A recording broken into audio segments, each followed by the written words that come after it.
औज़ुबिल्लाहि मिनश्शैतानिर्रजीम बिस्मिल्लाहिर्रहमानिर्रहीम अल्हम्दुलिल्लाहि रब्बिल आलमीन वस्सलातु वस्सलामु अला सय्यिदिल अंबिया वल मुरसलीन व खातमन नबिय्यीन।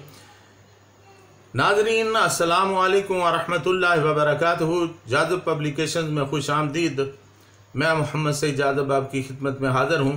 तालीमुल कुरान का सिलसिला जारी है और मैं आपकी खिदमत में सूरह बकरा की तफसीलात और तशरीहात पेश कर रहा हूँ। आज की नशिस्त में आयत नंबर 19 और 20 शामिल हैं। अल्लाह ताला ने फरमाया, औ कसय्यिबिम मिनस समाइ फी ज़ुलुमातिन व राअदुन व बर्क़ यजअलूना असाबिअहुम फी आज़ानिहिम मिनस सवाइक़ि हज़रल मौत वल्लाहु मुहीतुम बिल काफ़िरीन यकादुल बर्क़ु यख़्तफ़ु अबसारहुम कुल्लमा ज़ालम मशौ फ़ीहि व इज़ा अज़लम अलैहिम क़ामू वलौ शाअ अल्लाहु लज़हबा बिसमइहिम व अबसारिहिम इन्नल्लाहा अला कुल्लि शैइन क़दीर। या फिर जैसे ज़ोर का मींह या बारिश बरस रही हो, बादल जिसमें अंधेरे हों और गर्ज और चमक हो, ठोंसते हैं अपनी उंगलियां अपने कानों में गर्ज के कड़क के बायस मौत के डर से, और अल्लाह ताला घेरे हुए है काफरों को। करीब है कि बिजली उचक ले जाए उनकी बिनाई, जब चमकती है उनके लिए तो चलने लगते हैं उसकी रोशनी में, और जब अंधेरा छा जाता है तो खड़े रह जाते हैं, और अगर अल्लाह ताला चाहे तो ले जाए उनकी सुनने की कुव्वत और उनकी बिनाई। बेशक अल्लाह ताला हर चीज़ पर कादिर है। नाज़रीन, इससे पहले अल्लाह ताला ने एक बेहतरीन मिसाल पेश की उन मुनाफिकीन की कि उनकी मिसाल ऐसी है जैसे किसी गुप अंधेरे में कोई शख्स आकर रोशनी फैला दे, कोई आग जला दे और उसका इर्द गिर्द रोशन हो जाए, तो कुछ जो बीना लोग हैं वो तो उससे फ़ायदा उठा लेते हैं कि उनको हर चीज़ उसका इर्द गिर्द उसका माहौल नज़र आ जाता है, और कुछ लोग ऐसे हैं वो जानबूझ के अपनी आंखें बंद कर लेते हैं। तो ये मुनाफिकीन की मिसाल ऐसी ही है।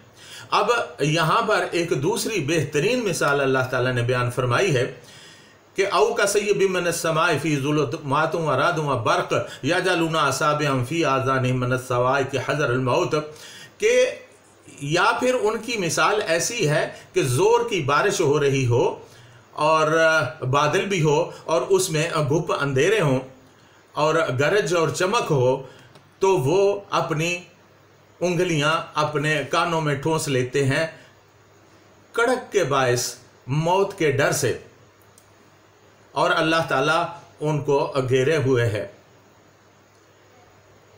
नाज़रीन, हज़रत पीर करम शाह साहब रहमतुल्लाह अलैह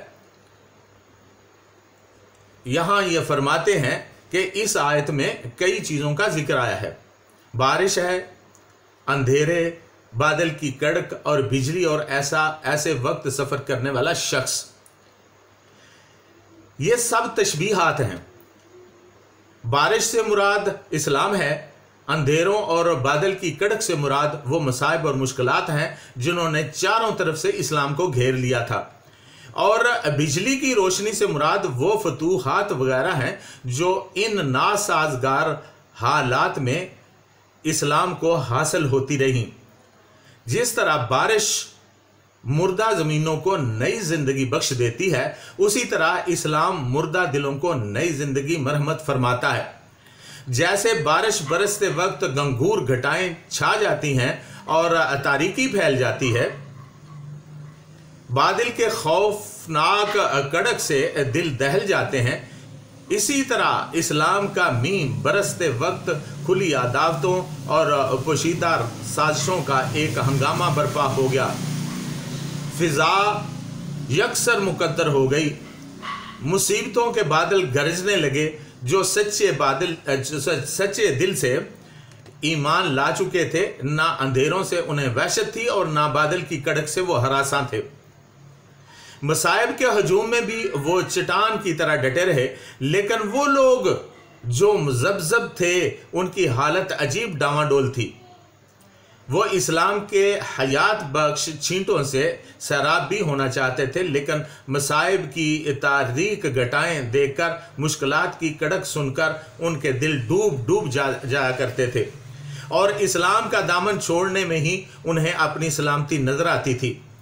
फिर अगर इस्लाम को कोई कामयाबी नसीब होती तो वो इस्लाम की तरफ लपकने की तैयारी करते। ऐसे में अगर मसाइब का कोई तुंद व तेज झोंका आ जाता तो वो बददिल होकर रह जाते। अल्लामा इमादुद्दीन इब्ने कसीर अपनी तफसीर इब्ने कसीर में लिखते हैं, ये मिसाल दूसरी किस्म के मुनाफिकों के लिए बयान की गई है। ये वो लोग हैं जिन पर कभी हक जाहिर हो जाता है और कभी फिर शक में पड़ जाते हैं। शक के वक्त उनकी मिसाल बरसात की सी है।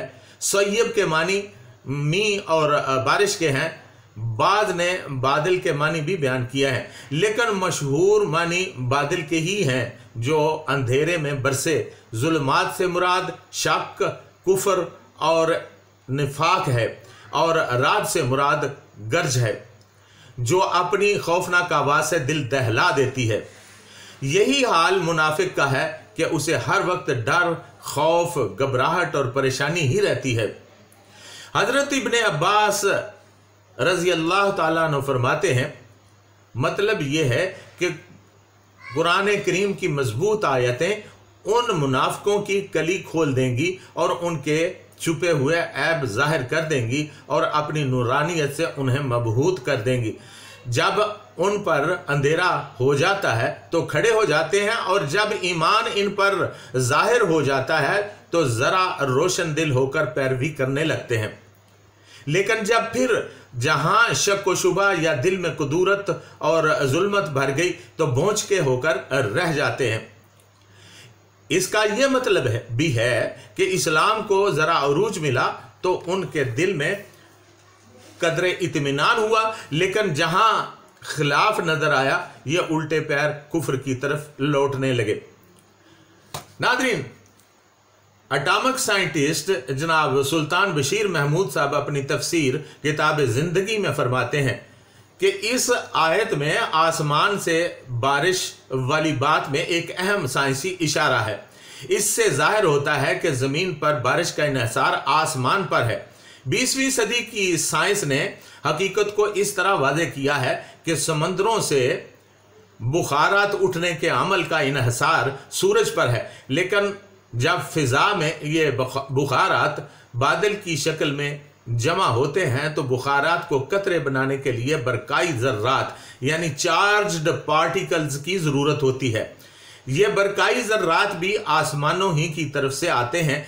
उनका मंबा कायनाती शुआएं यानी कॉस्मिक रेज हैं जो दूसरे सितारों और सूरज से निकलकर हमारी ज़मीन की तरफ आती हैं।